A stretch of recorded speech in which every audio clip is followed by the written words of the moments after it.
So welcome to the Fluent Edge Podcast, the podcast for advanced English learners who want to polish their language, tweak their tone, and level up their communication in high-performance, often multicultural environments. I'm Howie Jacobson. I'm an executive coach, author, mindset strategist. If you want to lead with clarity, build resilience, and communicate with authenticity, this podcast will help you think and act at a higher level. And I'm Sean Watson, your business English strategist. Each week, I'll help you sharpen your voice, refine your English, and lead with confidence, whether you're negotiating, managing, or presenting. So in today's episode, we're unpacking a couple of things. First, we're going to talk about prompting and prompt engineering. And for most of you, I'm sure you have played around with ChatGPT or Claude or one of the other language models. And I think one of the big problems with prompt engineering now is that everybody tends to enter in the same prompt, and we're all accessing the same language models. And so more and more, we're experiencing generic outputs. So some of the terms that come up for that now, one of them is called output convergence.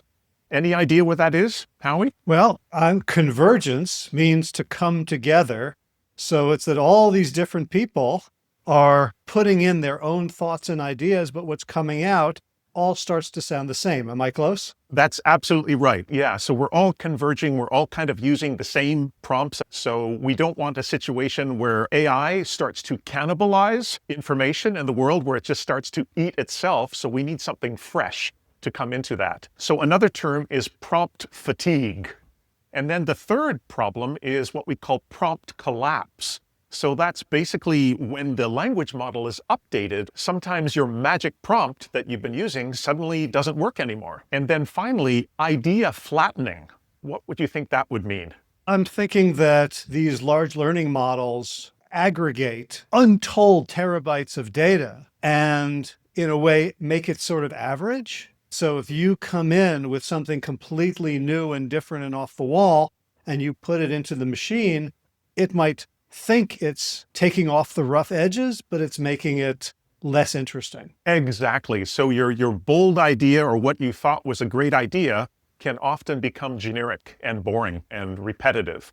And while I love AI, I love what it can do, as it becomes more sophisticated, we have to find ways to keep it human and also to find ways to add our own voice, which is why I'll eventually jump into Voicenotes. For prompting, when we first try to use prompts, it feels personalized. It feels like, wow, we found this, personalized take on one of our ideas. But if you think about all of the thousands of people who might be trying to do the same thing, then it becomes what some people call mass production in disguise.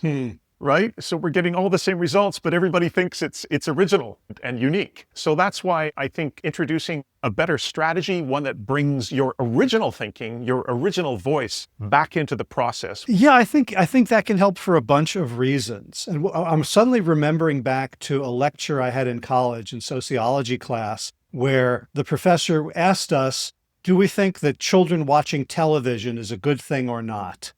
And all of us, Ivy League graduates, highly intellectual, we all said, no, watching television is terrible. They shouldn't be doing that. And then he said, well, what about the kids who come from families where English isn't spoken, where there's very little education, where the parents are working full time, where there's only one parent and there's not a lot of interaction? There are many cases where television is better than not having television. So I think for me, when I think about using AI, I want to use it in areas where it's better than me, where it can gather data faster than I can, where it can synthesize huge amounts of data. Like if I have two different reports that I've written and I want to combine them into one, it can do that better than I can. But I don't want to, for the areas where I'm better than it, where I have deeper insights, where I am more curious, I want to make sure that my input doesn't get lost and that my advantages don't end up being averaged into what it's doing. So the idea of me speaking in my own voice without having to craft the right words. And the nice thing about writing, especially for language learners, is you can do it without pressure. You can get it wrong 20 times. But when I'm in a conversation and I use the wrong word or I'm worried, the real time actually creates a kind of nervous energy. But I think we can use that to our advantage when we're speaking because we're not so polished. We're not censoring ourselves. We are being more authentic, even though we may be messier. Right. Well said. Yeah, so the tool we've both been using and recommending is Voicenotes. For me, it's become part of my daily creative flow. And the cool thing about it, I'll switch to screen sharing shortly and we can look at it. But there are many ways to record. For example, I have it on my watch. So if I'm walking and something suddenly occurs to me, I don't have to dig into my pocket for my smartphone. I can simply put in my idea just on my wrist like that, which I think is fabulous. And maybe this will be included everywhere in the future, but I think Voicenotes, as we'll soon see, probably has the easiest and cleanest interface that I've seen out there. And Howie, I believe you have used it a bit as well, right? So you told me about it. I got excited. I bought the year subscription. I've used it 5 times. And then because it wasn't part of my daily routine, I haven't been using it. And I keep telling myself, after this conversation, Sean will have inspired me and I'm going to start using it and get my money's worth. So I'm here for it. Right. Yeah. So first of all, it is an award-winning AI note taker. So as you can see here, it's available on your phone. It's available as a standalone desktop app and also as a watch and also on the web, which is quite a cool feature. I've only used it a little bit, but for example, if you're watching a video online, you can use Voicenotes to record the video. It could be on YouTube or Vimeo or another platform. And then of course you can do whatever you want with that video. You could turn it into a course. You could turn it into a blog post, rephrased of course, or to have the summary of the YouTube video. Now I think YouTube does or is about to offer something similar on their platform.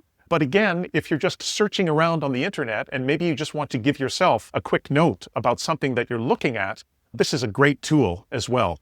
Some people use it for Google Meets or Zoom calls or Microsoft Teams meetings. And this could be a great feature for Teams. I think this is actually one of the things that Voicenotes offers is that you can share AI summaries with your team. A question about that. Does it integrate with Zoom or Google Meet? Or do you have your phone and you just push record and just hold it there? That's a great question. So far, I don't believe that it's integrated completely into all of these video conferencing apps. I might be wrong. And even if it hasn't been integrated, I would imagine that if this app is successful, it could be like other competitors like Otter AI, for example, which I think does have integration, doesn't it? It does. It Do you does. know if It Otter? does, yes. Yeah, so that might be something coming up in the future. Yeah, so the beautiful thing is here that whatever information you're uploading or recording, you could quickly translate it into another language. You could create a to-do list, a meeting report, an email. You can even create a custom prompt. So if you wanted to create an ebook or you wanted to create a short podcast, you could basically do anything. And with the Ask AI function, it really acts like a second brain. So you can ask it, what did I say in that Q1 meeting last year about our sales figures, for example? And it will bring that back up. So it really does act like a second brain for you. One of the things I like about that, I love when AI works with a limited data set because, I've been reading that the more power, like I've been using ChatGPT like O3, which is incredibly powerful. And apparently it's hallucinating more than ever. But if I say like, when did I do this? Or what did we say in that meeting? And it knows to just look at a particular data set, it's much less likely, I think, to make things up. And I'm much more likely to notice if it does. Good point. And in terms of privacy, it does claim that all data is encrypted. So I think what I'll do here is just jump in and give you a quick example of something we could do with this. So I'm just going to record and then we can see how it transcribes. So I'll start recording. Okay, just wrapped up with the sales team. Good energy overall, but I think we need to circle back on pricing flexibility. They're feeling stuck when the client pushes back. Also, note to self, we probably need to update the onboarding materials. I think Maria flagged something in the call about confusion over AI limits. So here it's transcribing, and it shouldn't take that long. Okay, so we've already got the rough copy here. And now I can create, for example, a meeting report out of this. So it usually just takes a few seconds and I'll have a nicely formatted meeting report here. Sales team wrapped up meeting with good energy.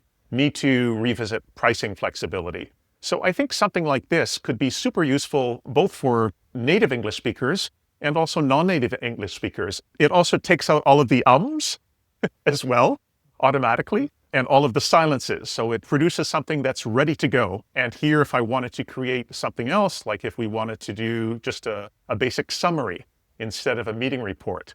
So this is quite short. The sales team meeting concluded with good energy, but there is a need to revisit pricing flexibility, etc. So I think that's pretty cool. And then the other thing here, I'll just look at this quickly, but these are the newer features. So here for Teams, you could record something or you could have people contributing and have something that Teams could access with a shared link, for example.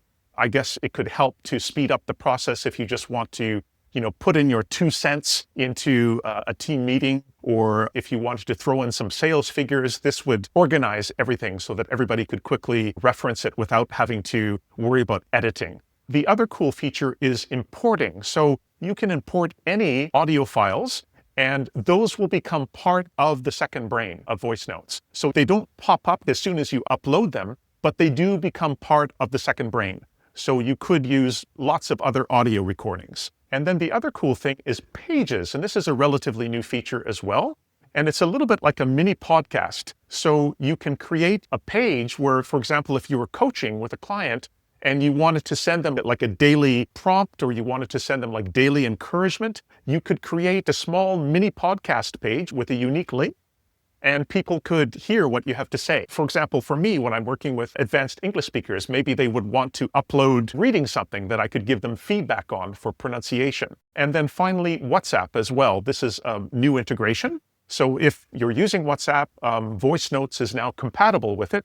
So you can simply record directly into WhatsApp, and that will transcribe everything beautifully into Voicenotes as well. So that's basically it. First question is, I saw that there was a list of prompts, right? Meeting, summary, meeting. Can you write your own prompt? Could you say, for example, based on this, can you create an agenda for the next meeting? Absolutely. So here, if I can find it. Oh, the other thing I forgot to mention too is tags. So you can tag everything, which makes it easier to find stuff. So to answer your question, yes. So here, I don't know if you can see it, down at the bottom, you've got a custom prompt. So what did you want to say again? Create an agenda for the next meeting. Right, exactly. So here, create an agenda for the next meeting, for example. I have no idea what it's going to create based on the very short recording that I made. We can see how this looks. There you go. So there you've got your agenda for the next meeting, recap of previous meeting outcomes, overview of today's agenda. Yeah, so you can basically prompt it to output any type of format you need. Now I'm going to go. Could you ask it to start with an icebreaker? Like, does it have like generalized AI capabilities? Like, could this be your basic AI helper? If I say I need to create an icebreaker for our meeting, I have no idea what we'll get. So what do they say? Yeah, considering the recent observations from the sales team meeting where the team felt a bit stuck regarding pricing flexibility, an ideal icebreaker could revolve. Yeah, it's really quite creative and intuitive. And they've got a very lively and vibrant Reddit group as well. And the developer answers questions every day in the Reddit group. I'm impressed. Yeah. So for people who are interested, we've provided a link in the description and in the show notes where you can go and try it for free. I think right now they're offering something like $79 US per year, which I think is fairly reasonable. And I think it takes a little bit of time to figure out ways to integrate this into your daily workflow and into your life. I think for creatives too, for people who are writing short stories or ad copy or ideas for songs, I think it could be really, really helpful. Yeah, and the back end of this is systematized. Right. So that everything is not only captured, but it's searchable and usable. And once you start coming up with practices and formats, you can keep doing it. So I can see now how this can become a habit. Yes, I can too. It's adding another tool to our tool set. And I know it's easy to get overwhelmed by everything that's available. But again, what I love about this is how you can use your own voice, your own ideas to create something rather than just using a prompt. So I think in that sense, it's really, really useful. So I guess we're kind of running out of time here. I just wanted to mention too that maybe as a Fluent Edge hack, before you write your next email or presentation or AI prompt, record yourself. Try this out and record yourself and then refine it. And I think for English learners, this is amazing. But of course, if you want to record something in your native language, it works with more than 100 languages. I have no idea what the accuracy is like, but I think even for pronunciation, this could really help English learners, even advanced people, to perfect their pronunciation skills as well, because the AI might not always understand if a person isn't speaking clearly. I noticed one thing, which is when you did your original voice note, you used the words wrapped up. You wrapped up the meeting with good energy, and the voice note translated it to concluded. So I think it may be an interesting way to look at different ways, especially because English has so many root sources, so many different influences. There's so many different ways to say things that I think it could be fun and interesting to look at how it formalized, right? Wrapped up is less formal than concluded, and a way to sort of increase vocabulary and sort of your sensitivity about which words to use in which contexts. Absolutely. That's a really, really good point. I think it could easily be used as a language tool in that way to see alternative ways of saying the same thing, like wrap up and conclude. So again, if people want to try it, I would suggest even trying it for a few days, record a few ideas, and it could be business reflections or team updates. And that way you can sort of build the muscle of speaking with clarity before you write. All right, we're linking in the description to coaching options. If you would like help from Sean in fine-tuning your English, or from me in enhancing your leadership capability, or for either or both of us around clarity of expression. So until next time, we invite everybody to subscribe, share, and check the description for your downloads and tools, and for coaching links for Howie and for myself. Until next time, keep thinking clearly, communicating boldly, and leading with your voice. Stay sharp, stay human, and stay fluent.